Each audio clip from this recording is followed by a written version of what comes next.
Selamat sore Tribuners, jumpa lagi bersama saya Fiorena Ciretno dalam program Tribun Timur Update, edisi Senin 29 September 2025. Informasi yang akan kami sajikan tentunya datangnya dari kabupaten maupun kota yang ada di Provinsi Sulawesi Selatan. Dan di sore hari ini informasi mengenai Balai Besar Laboratorium Kesehatan Masyarakat Kota Makassar yang evaluasi kerja hadapi tahun 2026 mendatang.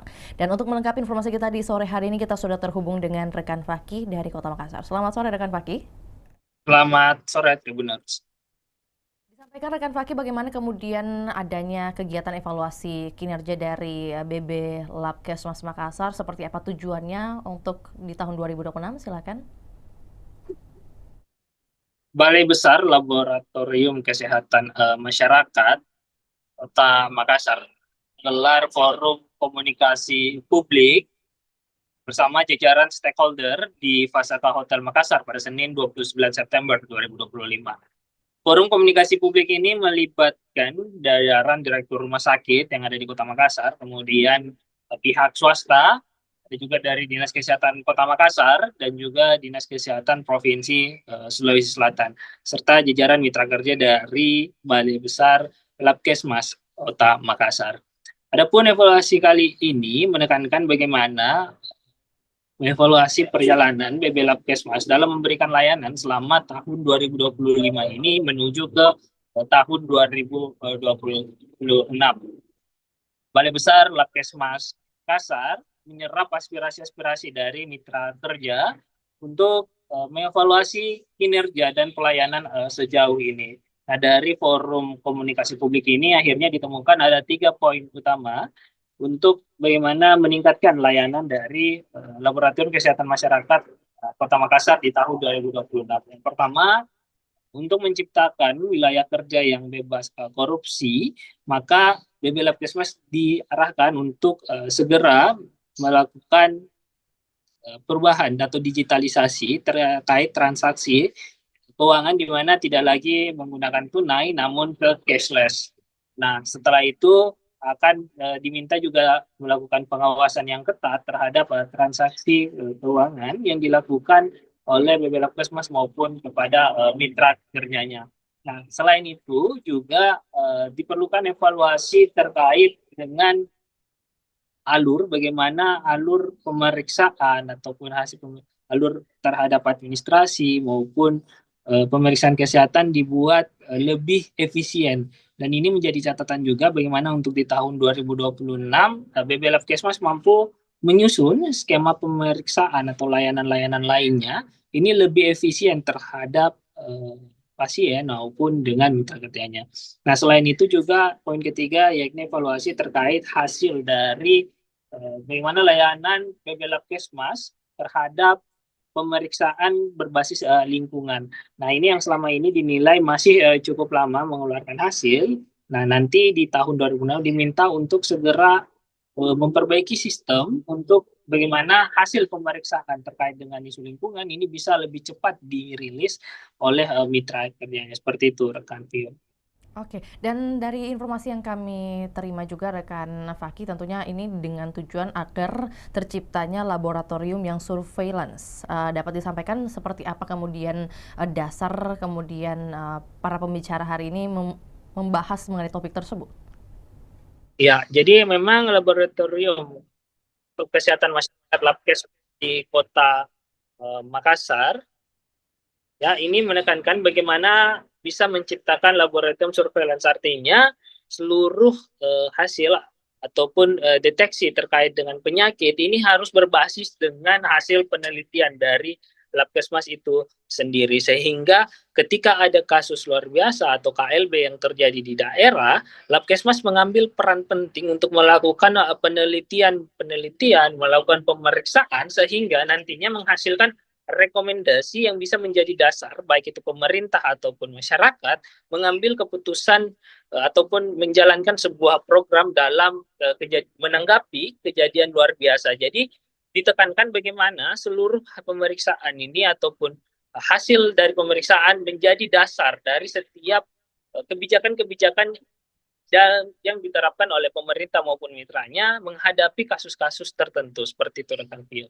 Oke, baik. Dan kalau disampaikan juga rekan Faki, apakah kemudian ada peran lainnya juga dari BB Lab Kesmas Makassar ini? Tentunya dengan kemarin ada informasi yang viral di mana tingkat HIV di Sulawesi Selatan yang meningkat di tahun ini. Apakah ada peran dari Balai Besar Laboratorium Kesehatan Masyarakat? Ya, selama ini ya eh, pemerintah Provinsi Sulawesi Selatan melalui Dinas Kesehatan bekerja sama dengan Balai Besar Labkesmas Makassar dalam bagaimana mendeteksi ataupun memantau perkembangan orang dengan HIV atau ODIF selama 5 tahun belakangan. Itu pemeriksaan rutin dilakukan karena Dinas Kesehatan Sulawesi Selatan menyampaikan bahwa hanya ada dua laboratorium yang memiliki keunggulan untuk memeriksa terkait dengan HIV, yaitu dari BB Labkesmas sendiri maupun dari Rumah Sakit Wahidin Sudirohusodo. Nah, untuk Wahidin sendiri memang itu difokuskan kepada masyarakat yang memang menjadi pasien dari RS Wahidin. Sementara BB Labkesmas sendiri yang memeriksa bagaimana orang dengan HIV ini terkait pemeriksaan kesehatannya, pemantauan kesehatannya itu dari Sulawesi Selatan di luar dari kota Makassar. Jadi memang selama 5 tahun belakangan ini bekerja sama dengan Dinas Kesehatan Provinsi Sulawesi Selatan dan itu akan berlanjut lagi ke 2026 mendatang. Bahkan BB Labkesmas sendiri ditunjuk sebagai pemantau mutu eksternal terkait dengan penanganan HIV di Indonesia seperti itu. Oke, dan apakah kemudian ada informasi yang disampaikan oleh pihak terkait dalam hal ini dengan adanya informasi adanya perkembangan angka di Sulawesi Selatan sendiri mengenai tantangan terbesarnya dalam pencegahan atau perbaikan dalam segi pemeriksaan HIV dari pihak terkait, seperti apa yang disampaikan? Ya, tadi disampaikan baik itu dari Dinas Kesehatan Provinsi Sulawesi Selatan yang juga turut menjadi mitra dari BB Labkesmas Makassar bahwa dalam penanganan HIV memang pencegahan jadi aspek paling pentingnya. Bagaimana mencegah karena dalam data sendiri disampaikan bahwa faktor utama tingginya angka HIV di Sulawesi Selatan itu adalah hubungan sesama jenis, kemudian dari pekerja seksual, lalu ada juga dari pelanggan pekerja seksual. Nah, untuk dari Dinkes sendiri mengimbau bagaimana masyarakat lebih bisa menjaga diri dari perilaku-perilaku menyimpang, kemudian dari seks bebas, dengan memanfaatkan mungkin alat pengaman dan sebagainya, dan itu menjadi imbauan utama. Kemudian juga terkait dari sisi pemantauan ini yang sedang diupayakan oleh Dinkes Sosial maupun BB Labkes, bagaimana memasifkan masyarakat agar mau mendeteksi ataupun memeriksakan kesehatannya agar ada upaya-upaya pencegahan ke depannya seperti itu supaya ada deteksi dini yang bisa dilakukan baik itu BB Labkesmas maupun Dinas Kesehatan Provinsi Sulawesi Selatan. Oke, baik. Berarti di samping itu rekan Faki, ini menjadi pertanyaan terakhir juga bahwa hingga di bulan ini menuju akhir tahun 2025, langkah konkret yang telah dilakukan oleh BB Lab Kesmas sendiri untuk meningkatkan pelayanan khususnya di tahun ini sebelum berpindah ke tahun 2026 seperti apa yang dihadirkannya? Ya, BB Labkesmas Kota Makassar masih akan memenuhi capaian-capaian targetnya. Terdekat juga BB Labkesmas akan berkoordinasi dengan Badan Gizi Nasional terkait dengan bagaimana penanganan terhadap kesehatan program makan bergizi gratis yang akan melibatkan SPPG di Kota Makassar maupun di Provinsi Sulawesi Selatan. Terdekat itu akan menjadi fokus juga, namun masih akan dirapatkan terlebih dahulu bersama Badan Gizi Nasional. Baik, untuk itu kami menunggu update terbarunya rekan Faki mengenai topik tersebut ataupun juga pengembangan informasi lainnya yang juga berkaitan dengan BB Labkesmas Makassar. Terima kasih atas laporannya di sore hari ini. Selamat kembali beraktivitas. Juga Tribuners, kami akan tayangkan cuplikan yang telah dihimpun oleh rekan Faki. Berikut juga pernyataan dari Kepala BB Labkesmas Kota Makassar yakni Dr. Iren. Berikut laporannya, selamat menyaksikan. Bu, gimana sih merespon tadi ada beberapa masukan-masukan, apa saja sih Bu masukan-masukannya, dan bagaimana Bu evaluasinya di tahun ini untuk menuju ke tahun depan? Oh baik, tadi kan kita sama-sama sudah mendengar ada beberapa masukan, dan tentunya dari pihak kami akan berusaha menindaklanjuti masukan yang diberikan untuk lebih meningkatkan lagi pelayanan. Sepanjang mampu kami untuk melakukan perbaikan, kami akan melakukan perbaikan. Dan untuk pelayanan terus-menerus kami akan meningkatkan jenis pelayanan yang kami berikan, sehingga kami bisa mendukung hal-hal yang terkait dengan laboratorium berbasis surveillance di negara kita ini, dan juga pemeriksaan-pemeriksaan yang terkait dengan KLB di negara kita ini, sehingga kami bisa memberi sumbangsi yang lebih baik lagi. Bu, mungkin bisa dijelaskan Bu yang tadi berbasis surveillance dan juga KLB itu gimana bentuk layanannya seperti apa? Maksudnya surveillance berbasis laboratorium itu adalah kita melihat perkembangan sebuah penyakit itu, melakukan surveillance terhadap sebuah penyakit itu berbasis hasil laboratorium. Jadi kita melakukan pemeriksaan laboratorium, dan dari hasil laboratorium itulah kita mengambil kesimpulan apa sih yang sebenarnya sedang terjadi, apa yang kita rekomendasikan untuk dapat dilakukan, sehingga penanganannya lebih efektif, dan kita berharap kita lebih cepat bisa menanggulangi KLB yang ada. Bu, kalau di BB Labkesmas sendiri pelayanannya saat ini apa saja sih Bu, dan mungkin apa yang akan dikembangkan Bu di tahun depan? Pelayanan kami banyak ya. Jadi yang pertama kami melakukan pemeriksaan lingkungan, pemeriksaan klinis, dan kemudian juga pemantauan mutu eksternal dari hasil pemeriksaan laboratorium. Kalau pemeriksaan lingkungan itu pemeriksaan yang terkait dengan lingkungan yang biasanya dipergunakan oleh teman-teman, misalnya pemeriksaan air, udara, dan lain sebagainya. Dan kemudian juga ada pemeriksaan klinis, misalnya seperti yang datang ke Labkesmas untuk memeriksa gula darah, HB, dan lain sebagainya, itu juga kita memberikan pelayanan.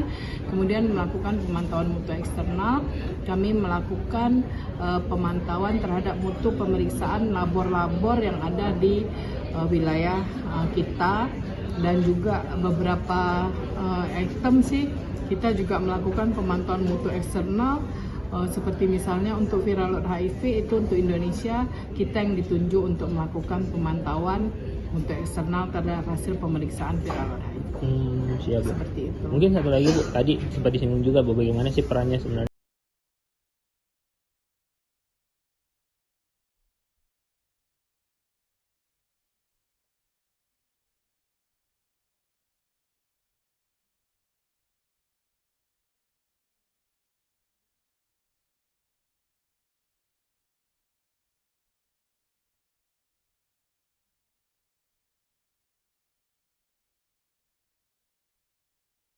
aktivitas penelitian dari para dosen dan mahasiswa itu juga banyak bantuan yang dilakukan, terutama memperkenalkan apa itu WBK dan WBBM. Next.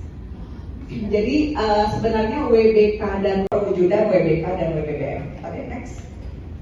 Jadi tadi zona integritas ini adalah segala. Kemudian untuk mewujudkan reformasi birokrasi ini dibutuhkan pembangunan zona integritas untuk dapat mewujudkan tadi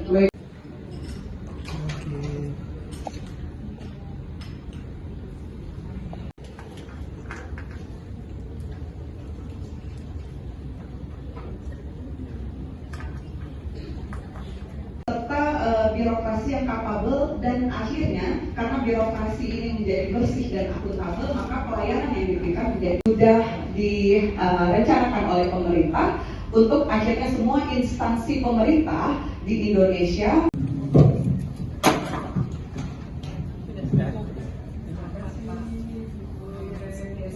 Labkesmas karena sejauh ini memang aktivitas penelitian dari para dosen dan mahasiswa itu juga banyak bantuan yang dilakukan, terutama memperkenalkan apa itu WBK dan WBBM. Next. Jadi sebenarnya WBK dan perwujudan WBK dan WBBM. Oke, next.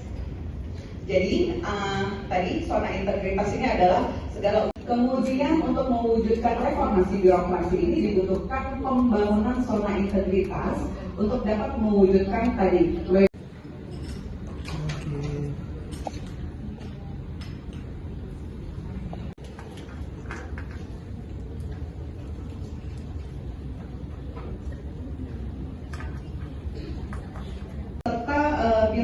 yang kapabel dan akhirnya karena birokrasi ini menjadi bersih dan akuntabel, maka pelayanan yang diberikan menjadi sudah direncanakan oleh pemerintah untuk akhirnya semua instansi pemerintah di Indonesia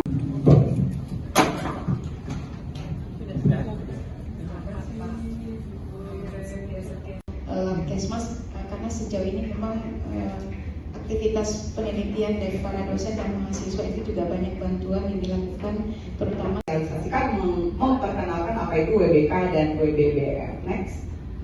Jadi sebenarnya WBK dan perwujudan WBK dan WBBM. Oke, next.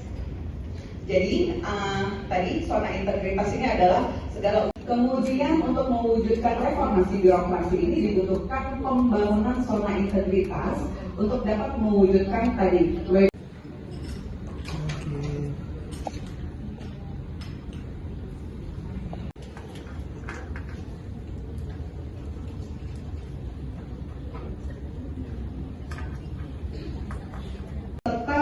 birokrasi yang kapabel dan akhirnya karena birokrasi ini menjadi bersih dan akuntabel, maka pelayanan yang diberikan menjadi sudah direncanakan oleh pemerintah untuk akhirnya semua instansi pemerintah di Indonesia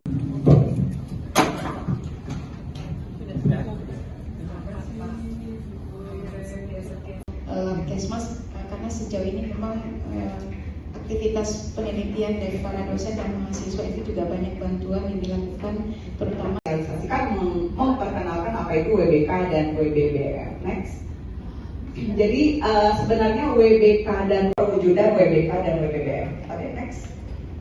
Jadi tadi zona integritas ini adalah segala. Kemudian untuk mewujudkan reformasi birokrasi ini dibutuhkan pembangunan zona integritas untuk dapat mewujudkan tadi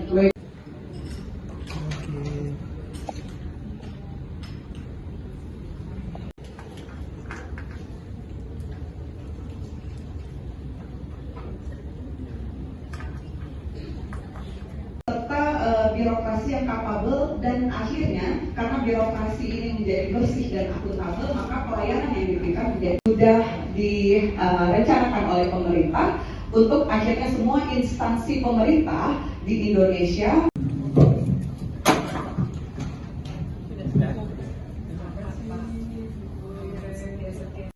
Kesmas, karena sejauh ini memang aktivitas penelitian dari para dosen dan mahasiswa itu juga banyak bantuan yang dilakukan, terutama realisasikan memperkenalkan apa itu WBK dan WBBM. Next. Jadi sebenarnya WBK dan perwujudan WBK dan WBBM. Oke, next. Jadi tadi zona integritas ini adalah segala. Kemudian untuk mewujudkan reformasi birokrasi ini dibutuhkan pembangunan zona integritas untuk dapat mewujudkan tadi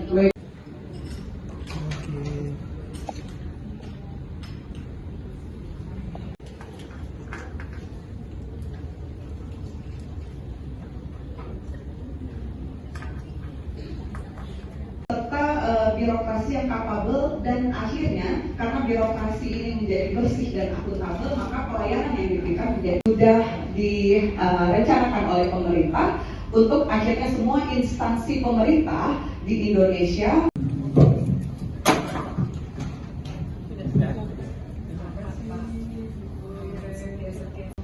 Kesmas, karena sejauh ini memang aktivitas penelitian dari para dosen dan mahasiswa itu juga banyak bantuan yang dilakukan, terutama realisasikan memperkenalkan apa itu WBK dan WBBM. Next. Jadi sebenarnya WBK dan perwujudan WBK dan WBBM. Oke, next. Jadi tadi zona integritas ini adalah segala. Kemudian untuk mewujudkan reformasi birokrasi ini dibutuhkan pembangunan zona integritas untuk dapat mewujudkan tadi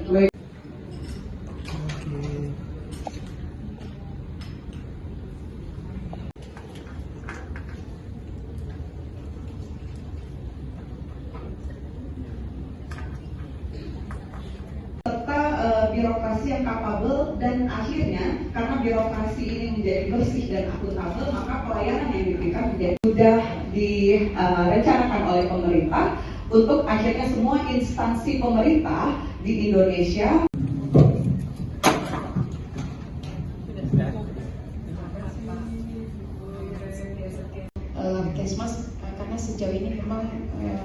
aktivitas penelitian. Baik, Tribuners ikuti terus perkembangan berita terbaru dari Provinsi Sulawesi Selatan hanya di kanal YouTube juga Facebook Tribun Timur. Saya Fiorena Ciretno mewakili tim yang bertugas pamit undur diri. Selamat sore dan sampai jumpa.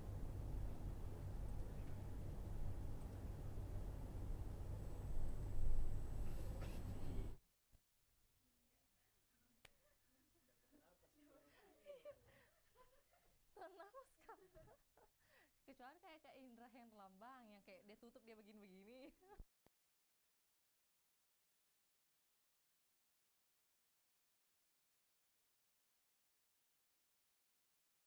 Energi listrik, tetapi juga turut mendorong pertumbuhan ekonomi masyarakat melalui penguatan sektor pertanian. Memaknai Hari Kesaktian Pancasila, PLN UIP Sulawesi berupaya mendorong perekonomian tiap sudut desa dengan menciptakan objek wisata air panas Beteleme yang menarik bagi wisatawan dan pengadaan gerobak listrik yang sangat berguna bagi pelaku usaha UMKM. PLN berharap bantuan ini dapat mendorong desa Beteleme menjadi destinasi wisata unggulan di Morowali Utara, sekaligus menguatkan UMKM lokal agar mampu mandiri dan berkembang.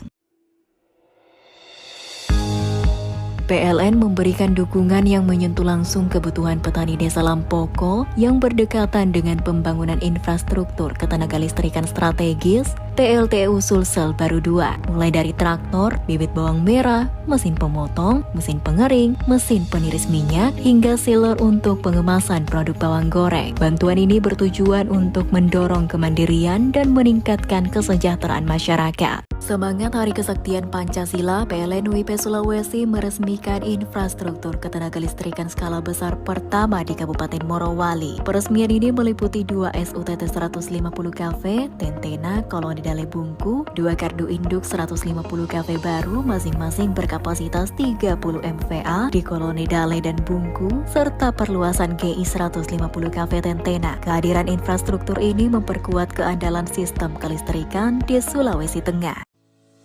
PLN mendukung pertumbuhan usaha petani kopi Kopsi Batui melalui berbagai bantuan nyata seperti penyediaan bibit unggul, mesin grader, alat ukur kadar air kopi, sertifikasi mutu, pelatihan lanjutan, hingga penambahan instalasi listrik. Langkah ini menjadi bukti bahwa peran PLN tidak hanya sebatas menghadirkan terang, tetapi juga menyalakan harapan dan mendorong kesejahteraan masyarakat.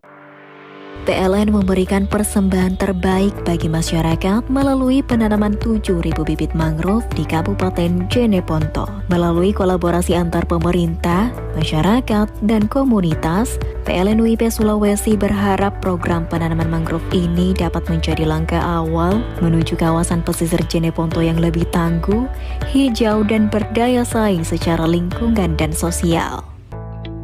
Melalui program tanggung jawab sosial dan lingkungan, PLN memberikan dukungan kepada kelompok tani Kopsi Batui yang mengelola kebun kopi di bawah jaringan transmisi 150 kV di sekitar proyek pembangunan PLTMG Luwu berkapasitas 40 MW. Bantuan berupa bibit dan mesin oleh PLN UIP Sulawesi memberikan dampak signifikan terhadap efisiensi kerja dan peningkatan kuantitas produksi kopi. PT PLN Persero Unit Induk Pembangunan Sulawesi menunjukkan komitmennya terhadap pelestarian lingkungan melalui penanaman 7.000 bibit mangrove jenis Avicennia di lahan seluas 2,7 hektar di Kabupaten Jeneponto, Sulawesi Selatan. Program ini merupakan upaya PLN dalam mencegah dampak abrasi dan mendukung keanekaragaman hayati, terutama flora dan fauna pesisir. Download Tribun X sekarang. Menghadirkan lokal menjadi Indonesia. Download Tribun X sekarang. Menghadirkan lokal menjadi Indonesia.